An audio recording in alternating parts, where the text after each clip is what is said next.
قسط کا آغاز ایک سنجیدہ اور خاموش ماحول سے ہوتا ہے۔ ہسپتال کی راہداریوں میں غیر معمولی خاموشی چھائی ہوتی ہے، لیکن اس خاموشی کے پیچھے ایک شدید اضطراب چھپا ہوتا ہے۔ سائحان ICU میں بے ہوش پڑا ہوتا ہے، اس کے جسم میں نیا دل لگا دیا گیا ہے، مگر اصل امتحان ابھی باقی ہوتا ہے، یہ کہ آیا اس کا جسم اس نئے دل کو مکمل طور پر قبول کرے گا یا نہیں۔ دوسری طرف ایلف مسلسل اس کے قریب رہنے کی کوشش کرتی ہے۔ وہ ہسپتال کے باہر بیٹھی ہوتی ہے، کبھی کھڑی ہو کر دروازے کو دیکھتی ہے، کبھی دعا میں ہاتھ اٹھا لیتی ہے۔ اس کے چہرے پر تھکن، آنکھوں میں نمی اور دل میں بے پناہ خوف ہوتا ہے۔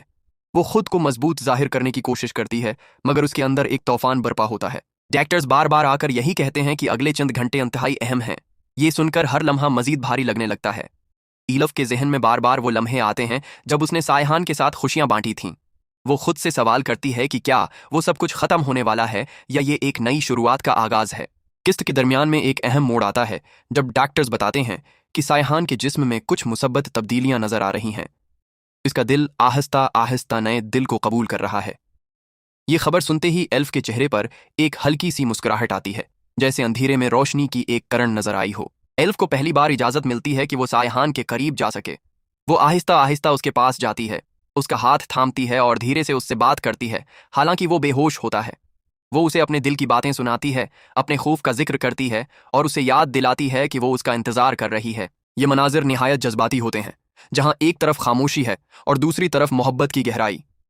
ایلف کی آنکھوں سے بہتے آنسو اس کے دل کی کیفیت کو بیان کرتے ہیں اور ناظرین بھی اس درد کو محسوس کرتے ہیں۔ اسی دوران کچھ خاندانی کردار بھی سامنے آتے ہیں جو اپنے اپنے انداز میں اس صورتحال کو دیکھ رہے ہوتے ہیں۔ کچھ لوگ واقعی فکر مند ہوتے ہیں، جبکہ کچھ کے رویے میں ایک عجیب سی سرد مہری ہوتی ہے۔ پرانے اختلافات اور رنجشیں اس نازک وقت میں بھی ختم نہیں ہوتے، جس سے کہانی میں مزید حقیقت اور گہرائی پیدا ہوتی ہے۔ قسط کے دوسرے حصے میں اچانک ایک سنسنی خیز لمحہ آتا ہے۔ مانیٹر کی آواز میں تبدیلی آتی ہے اور ڈاکٹرز فوراً متحرک ہو جاتے ہیں۔ ایلف کو باہر بھیج دیا جاتا ہے۔